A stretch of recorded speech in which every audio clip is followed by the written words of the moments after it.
Hi guys, आज आपण करणार आहोत आलू मटर कचोरी। त्यासाठी 2 ते 3 आलू घ्यायचे आणि 1 ग्लास वाटाणा घ्यायचा। त्यानंतर आलूला कुकरमध्ये ठेवायचं, 10 ते 15 मिनिट शिजू द्यायचं। तोपर्यंत वाटाणे भाजून घ्यायचे।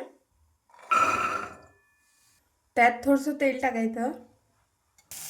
त्यानंतर हे आपले वाटाणे भाजून तयार झाले आहे। त्यानंतर गॅस बंद करून द्यायचा। त्याला थोडा वेळ थंड होऊ द्यायचं।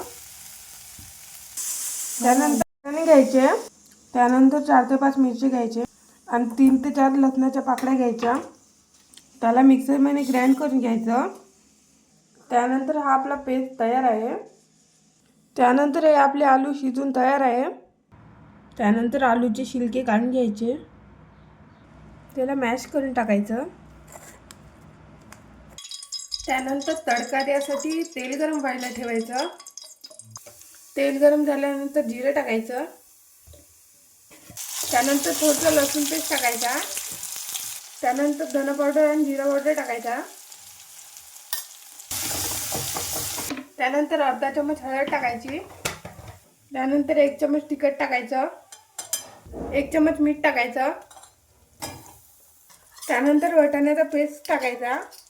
त्यानंतर आलू टाकायचा आणि त्याला छान मिक्स करून घ्यायचं। त्यानंतर हे आपली चटणी तयार आहे। त्यानंतर सांबार कापून घ्यायचा आणि सांबार टाकायचा।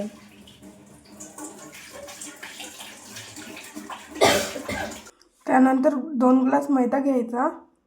त्यानंतर थोडासा ओवा टाकायचा। त्यानंतर गरम तेल टाकायचं। त्यानंतर मैद्याला भिजवून घ्यायचं। त्यानंतर आपला मैदा भिजवून तयार आहे। कचोरी करण्यासाठी तेल गरम व्हायला ठेवायचं। त्यानंतर पाती करून घ्यायची। त्यानंतर पातीत बॅटर ठेवायचं। तेल गरम झाल्यानंतर त्यात कचोरी टाकायची।